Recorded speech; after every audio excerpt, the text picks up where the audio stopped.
नमस्कार, प्रखर राजपूत को देख रहे हैं आप और आज तारीख है 30 अगस्त साल 2025 और इजराइल, फिलिस्तीन, लेबनान समेत पूरी दुनिया की खबरों के साथ एक बार फिर से आपके सामने हाजिर हुआ हूं। और इस वीडियो में हम आपको बताएंगे कि भारत के पास डिफेंस से लेकर अटैक तक दो बड़ी ताकतें आई हैं। कौन सी बड़ी ताकतें, इसके बारे में आपको पता चलेगा। और साथ ही इजराइल ने एक मिशन लॉन्च किया था जिसका नाम था ट्रिपल एच। इस मिशन की क्या खासियत थी और क्या सच में इजराइल इस मिशन में कामयाब हुआ है, क्या कड़वी सच्चाई, इसके बारे में आपको पता चलेगा। और साथ ही गजा में क्या सूरत हाल है, कितने लोगों की मौत हुई है और अब गजा को लेकर इजराइल ने एक नया फरमान जारी किया है। क्या नया फरमान है, इसके बारे में भी आपको पता चलेगा। और साथ ही गजा में इजराइल को बड़ा नुकसान हुआ है, सुबह भी इसके बारे में बताया था, लेकिन अब कुछ सबूत हाथ लगे हैं। कौन से सबूत हैं, इसके बारे में भी आपको पता चलेगा। इस वजह से वीडियो को लास्ट तक जरूर देखिएगा।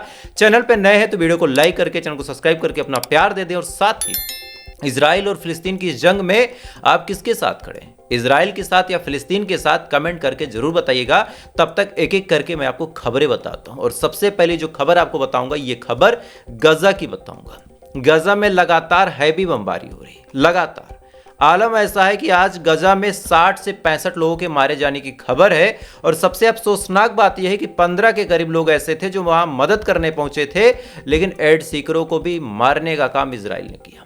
इजराइल के इस बमबारी में 65 लोग मारे गए, 15 एड सीकर थे। इसके बावजूद भी इजराइल को चैन नहीं है। इजराइल ने कहा कि हम गजा के लोगों को जो मदद पहुंच रही है उसको रोक देंगे। यानी गजा में जो मदद अब तक पहुंच भी रही है टुकड़ों टुकड़ों में, 100 लोगों में 15% खाना पहुंच रहा, लेकिन ये चीज भी इजराइल को बर्दाश्त नहीं है। इजराइल ने कहा कि यार देखो, 15 लोग खाएंगे, 85 लोग देखेंगे, हम इनको भी खाना नहीं खाने देंगे। हम शैतान हैं, ये चीज़ सब लोग जान लो। और हमारे शैतानी चेहरा जो है सबके सामने है। किसी अरब ममालिक में दम हो तो हमको रोक के दिखा दे। साफ तौर पे इजराइल ने कहा कि भाई हमको जो करना होगा हम करेंगे, क्योंकि हमें पता है कि हमें रोकने वाला कोई नहीं। और ये बात कड़वी सच्चाई है। साथ ही आज जब मदद रोक दी गई और मदद रोकने का ऐलान किया गया, तब यूएनआरडब्ल्यू ने कहा कि हम इजराइल से रिक्वेस्ट करते हैं कि जो मदद है उसको आने दिया जाए। यानी अब यूएन जो है, यूनाइटेड नेशन, जो दुनिया के तमाम बड़े बड़े मामलों में अपनी राय दे देता है, जो दुनिया के तमाम बड़े बड़े मामलों में कहता है कि हम इंटरफेयर करेंगे, हमारे हिसाब से चीज़ें होंगी, वो इजराइल से रिक्वेस्ट कर रहा है, कह रहा है कि भाई खाना आने दो। लेकिन इजराइल सीधा मना कर रहा, और इसके बावजूद भी हिम्मत नहीं है यूएन में कि एक शब्द इजराइल को बोल दे। खैर, अगर यूएन नहीं बोल रहा तो क्या हुआ, कुछ संगठन है जो लड़ रहे हैं, उनके बारे में भी आप डिटेल में आज जाने। दरअसल इजराइल ने पिछले 1-1.5 साल से एक मिशन लॉन्च किया था। शुरू में इसके बारे में लोगों ने सुना, उसके बाद धीरे धीरे भूल गए, लेकिन इजराइल अपने इस मिशन पे बहुत तेजी के साथ आगे बढ़ रहा। दरअसल इजराइल के मिशन का नाम था ट्रिपल एच। एक एच से हमास, उसके बाद दूसरे एच से हिजबुल्ला और तीसरे एच से हूती। ट्रिपल एच के खात्मे को लेकर एक मिशन लॉन्च किया था। और आपको जान के अजीब लगेगा, ताज्जुब होगा, मेरी बातों से आप इत्तेफाक भी नहीं रखेंगे, लेकिन जब बात की गहराई में जाएंगे तब आपको पता चलेगा कि हाँ, सच में इजराइल अपने मिशन में कामयाब हो गया। कैसे हो गया उसको अब आपको बताता हूँ। पहले हिजबुल्ला की बात आप सोचिए। हिजबुल्ला के आर्मी आप चीफ कौन थे? हसन नसरल्ला। उनको मार दिया। कैसे? किसी अपने ने गद्दारी कर दी, किसी अपने ने मुखबरी कर दी। उसके बाद इजराइल को भनक लग गई कि आज इस टनल में हसन नसरल्ला आएंगे अपनी मीटिंग करने के लिए, और उसके बाद कई टन बम गिरा के उनको मार दिया। उसके बाद आप दूसरा एग्जाम्पल देखिए। हूती के चीफ कौन थे? Yahya Sinwar. उनको भी सेम पैटर्न पे, सेम तरीके से कहीं से मुखबरी हुई, उसके बाद एम्बुश लगा के हमला कर दिया गया, याह्या सिनवार की भी मौत। और कल यमन के ऊपर हूतीस के जो प्रधानमंत्री थे, जो डिफेंस मिनिस्टर थे, जो आर्मी चीफ के स्टाफ थे, उन सबको भी किसी मुखबिर की वजह से मार दिया गया। इजराइल जब किसी मिशन को लॉन्च करता है तो आसपास के लोगों को पैसा देके खरीदता है। और बड़ी अफसोसनाक बात यह है कि इन पैसों पे लोग बिक भी रहे हैं। कोई हिजबुल्ला से बिका, कोई हमास से बिका और कोई हूती से बिका। तभी जाके सटीक लोकेशन इजराइल को पता चलती है और तभी इजराइल हमला करता है। बात कड़वी है मगर सच है। इस बात को आपको एक्सेप्ट करना पड़ेगा, क्योंकि सच्चाई से आंख बंद करके सच्चाई को गलत साबित नहीं किया जा सकता। खैर, अगली खबर का रुख करते हैं। अगली खबर फिर निकल के सामने आ रही है फिलिस्तीन से कि अमेरिका ने फिलिस्तीन के अथॉरिटी का वीजा रद्द कर दिया और कहा है कि जो एक मीटिंग होनी है, एक समिट होनी है, उसमें फिलिस्तीन की तरफ से कोई भी नहीं आएगा। यानी इस कदर फिलिस्तीन को डोमिनेट करने का काम अमेरिका ने किया कि वो उनकी अथॉरिटी को ही आने की परमिशन नहीं दी। अब सोचिए, आने की ही परमिशन नहीं दी। हाँ, एक देश ऐसा है जिसने कुछ मर्दानगी भरा काम किया, उसके बारे में भी आप जान लें। दरअसल डेनमार्क ने कंप्लीटली सेंसस लगाने के बारे में सोचा है इजराइल के ऊपर। इजराइल का जो काम है, इजराइल की जो करतूत है, ये चीज़ें किसी को पसंद नहीं आ रही और यही वजह है कि डेनमार्क ने कहा कि हम कंप्लीटली सेंसस की तरफ बढ़ रहे हैं, यानी आने वाले टाइम में डेनमार्क इजराइल पे कंप्लीटली पाबंदी लगा देगा। इजराइल से ना कोई व्यापार होगा, ना ही कोई डील होगा। इजराइल डेनमार्क से पूरी तरह से अलहदा हो जाएगा। हालांकि ये ऐलान तुर्की ने भी किया, लेकिन मैंने आपको सुबह भी बताया था कि तुर्की ने भले ही कहा कि हम सेंसस लगा रहे हैं, लेकिन 3 जहाज वहीं खड़े मिले। तुर्की के 3 जहाज वहीं खड़े मिले हाइफा पोर्ट पे, और इसके बारे में कोई अपडेट नहीं। खैर, अगली रिपोर्ट जो निकल के सामने आ रही है, ये रिपोर्ट निकल के सामने आ रही है रेजिस्टेंस फोर्सेस के हवाले से, और इसके बारे में मैं सुबह से 2 बार बता चुका हूं, लेकिन अब कुछ सबूत हाथ लगे हैं। दरअसल रेजिस्टेंस फोर्सेस ने दावा किया है, अल-कसम ब्रिगेड ने कल कहा भी था कि अगर हमारे ऊपर हमले इंटेंस हुए तो हम सैनिकों को कब्जा कर लेंगे, उनको फिर से किडनैप कर लेंगे। अब रिपोर्ट निकल के सामने आ रही है कि आज बड़ा क्लैश हुआ है। एक ब्रिगेड है इजरायली आर्मी का, नाहाल ब्रिगेड, उसके साथ और रेजिस्टेंस फोर्सेस के साथ बड़ी तादाद में एक क्लैश हुआ है, एक लड़ाई हुई है, एक झड़प हुई है। आप उसका पहले वीडियो देखिए, उसके बाद आप उसकी गंभीरता का अंदाजा लगाइए।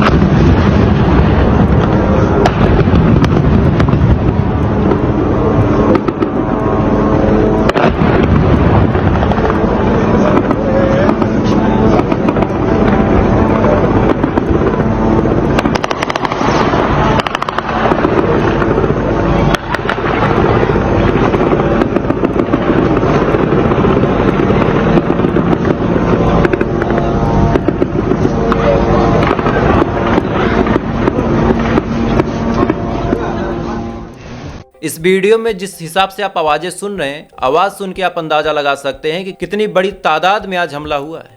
ये हमला इजराइल के ऊपर हुआ है, हमला एम्बुश लगा के किया गया है, और रिपोर्ट निकल के सामने आ रही है कि कई सारे इजरायली सैनिक मारे गए हैं, 4 गायब हैं, जिनके बारे में मैंने सुबह भी बताया था।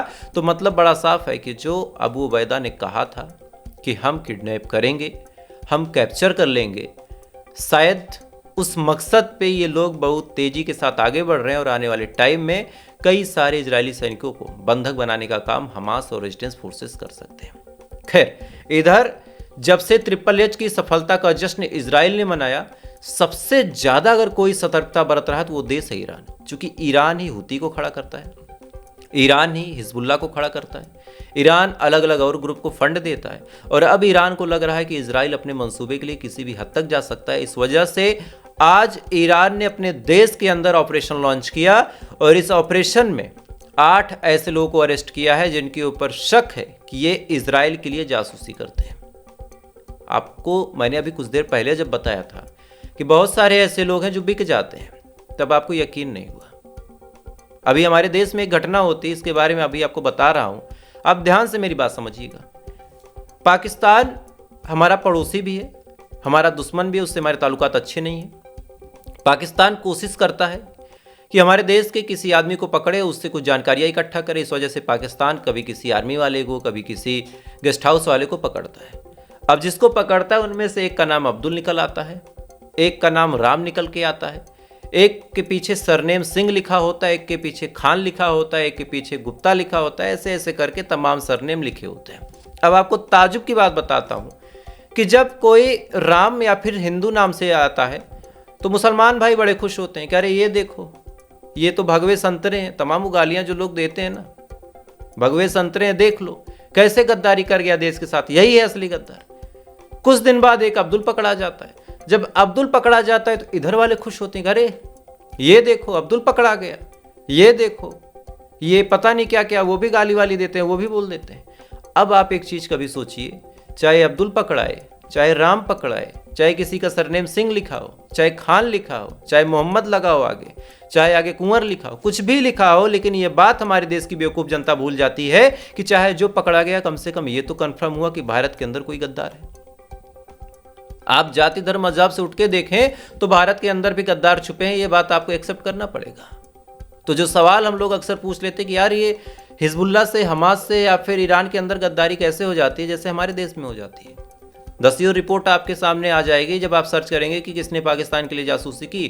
कोई भी ऐसा धर्म, कोई भी ऐसी जाति नहीं बची है जिसने पाकिस्तान के लिए जासूसी ना की हो। तो गद्दार तो हर जगह भरे पड़े, हर कौम में भरे पड़े, हर शहर में, हर गांव में भरे पड़े। सेम सिचुएशन है। आज ईरान ने 8 लोगों को अरेस्ट किया है। अरेस्ट करने के बाद अब इनके साथ क्या सलूक होगा बताने की जरूरत नहीं है। इनका क्या हाल करेगा ईरान बताने की जरूरत नहीं है। और यही चीजें होनी चाहिए। अगर कोई गद्दारी करे उसको वहीं खत्म कर दो, क्योंकि गद्दारों की जो नस्ल होती है बहुत तेजी के साथ बढ़ती है। 4 को आप सबक नहीं सिखाओगे 40 खड़े हो जाते हैं। हर जगह का यही हाल है। खैर, अगली खबर का रुख करते हैं। अगली खबर निकल के सामने आ रही भारत से कि भारत ने अपने डिफेंस और एयरफोर्स में जबरदस्त इजाफा किया है। दरअसल हमारा जो MiG-21 था, जिसको चलता फिरता ताबूत कहा जाता था, इसमें बैठा पायलट कब मर जाए कुछ पता नहीं है, और इस वजह से इसको रिटायर भी कर दिया गया, क्योंकि ये बहुत पुरानी फाइटर जेट की टेक्नोलॉजी थी, इसमें कुछ नहीं था। इसके बाद ये कहा गया कि हम भारत वाले हैं, हम विदेश से कुछ नहीं खरीदेंगे, अपनी टेक्नोलॉजी खुद बनाएंगे, अपना हथियार बनाएंगे। उसके बाद भारत ने अपना तेजस फाइटर जेट बनाने का ऐलान किया और लगभग 85,000 करोड़ का टेंडर अपने ही देश में पास करके अपने देश की कंपनी को दे दिया।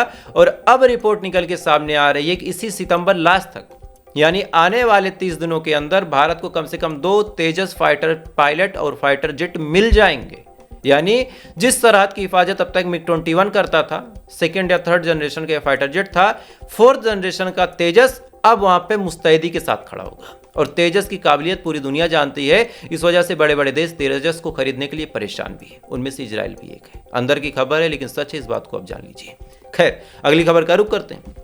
अगली खबर बांग्लादेश से निकल के सामने आ रही है। बांग्लादेश की जो सरकार है, इतना सा देश है, इतना सा एटीट्यूड भरा है। आलम यह है कि भारत के साथ इन्होंने बड़े ताल्लुकात अपने खराब कर लिए, चाइना के इशारे पे, अमेरिका के इशारे पे। भारत ने इनसे कहा कि ठीक है भाई, तुम बड़े सूरमा हो, कोई बात नहीं, हम लड़ाई क्यों लड़े, तुम अपना देखो, हम अपना देखते हैं। अब ये बात जब बोल दी भारत ने, तो बांग्लादेश को लगा कि अरे भारत तो डर गया। उसके बाद भारत ने कहा कि यार देखो, तुम बड़े लोग हो, कहाँ छोटे मोटे लोगों से बात करोगे, एक काम करो, तुम अपना बंदरगाह वगैरह अलग कर लो, भारत पे आओगे, फालतू परेशानी होगी। ये बात जब भारत ने बोल दी तो जो मोहम्मद यूनुस की सरकार है, उनको लगा वाह, डर गया मुझसे भारत। लेकिन इनको समझ नहीं आया कि भारत ने इनकी जड़ें काट दी। हुआ क्या, शुरुआत में जब तक भारत का सपोर्ट था तब तक इनका बिजनेस बड़े अच्छे से चला, भारत भी इनको सहूलियत देता था। लेकिन भारत ने जब मना कर दिया तो फिर इनके पास बिजनेस बचा ही नहीं। और आज रिपोर्ट निकल के सामने आ रही है, और ये इस समय बांग्लादेश की सरकार के जो मेन सलाहकार हैं शफीकुल, इन्होंने मोहम्मद यूनुस के साथ, जो अंतरिम प्राइम मिनिस्टर हैं, उनके साथ मीटिंग करके ऐलान किया है कि 8 बंदरगाह बंद करने पड़ेंगे, चूंकि जहाज आते नहीं है और मेंटेनेंस के नाम पे खर्चा बढ़ता चला जा रहा। यानी अब बांग्लादेश उन देशों की लिस्ट में शामिल हो गया है जिसके पास इतने पैसे नहीं है कि अपने बंदरगाहों को रिपेयर कर सके, उनका खर्चा उठा सके। यही बांग्लादेश है जो भी कुछ टाइम पहले कह रहा था कि रोहिंग्या मुसलमान जो हैं उनको कहीं और शिफ्ट किया जाए, उनकी जिम्मेदारी UN उठा ले, हमारे पास हिम्मत नहीं है। ये इनकी सच्चाई है, यही इनकी हकीकत है, यही इनकी हैसियत है। अमेरिका 4 बोटियां फेंकता है, कहने को ये भी एक मुस्लिम ही देश है ना, कहने को तो है ना। अमेरिका ने 4 बोटियां फेंकी, भारत के साथ ताल्लुकात आपने खराब कर लिए, बल्कि भारत के साथ आपके ताल्लुकात एक टाइम में इतने अच्छे थे कि बॉर्डर तक ओपन रहता था हमारा आपका, लेकिन आपने ताल्लुकात खराब किए, आप कहीं के नहीं रहे। और यही सच्चाई है। अमेरिका के चक्कर में, अमेरिका के चंगुल में जिसने भी अपना हाथ दे दिया, अपना सर दे दिया, वो खत्म हो गया। आज सेम चीज हुई। आज हमारे देश के प्रधानमंत्री मोदी जी पहुंचते हैं चाइना, रेड कारपेट पे स्वागत हुआ, रेड कारपेट पे। और इस चीज को देख के अंधभक्त फूल जाएंगे, लेकिन फिर मैं समझाऊंगा कि फूलना नहीं है, अपने आप को संभाल के, अपने आप को बचा के रखना है। उस हिसाब से अपनी तैयारी करनी है कि कोई भी हो, सबकी गरज हमसे पड़े। ये नहीं कि कभी अमेरिका इस्तेमाल कर ले, कभी रशिया इस्तेमाल कर ले, कभी चाइना हमको चूस ले। ये चीजें नहीं होनी चाहिए। अपना ऐसा एक रेपुटेशन बनाओ कि सबकी गरज आपसे पड़े, और ये होना चाहिए आप किसी भी पार्टी की सरकार हो। सबसे ये रिक्वेस्ट है। खैर, अगली खबर का रुख करते हैं। अगली खबर फिर गजा से निकल के सामने आ रही है कि गजा में सीज फायर के कोई भी आसार अब नजर नहीं आ रहे हैं।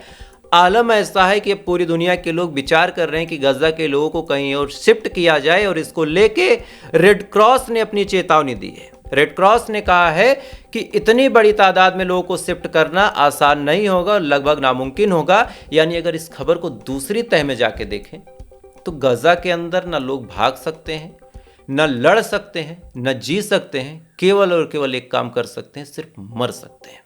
यानी उनको कहीं और शिफ्ट किया नहीं जा सकता।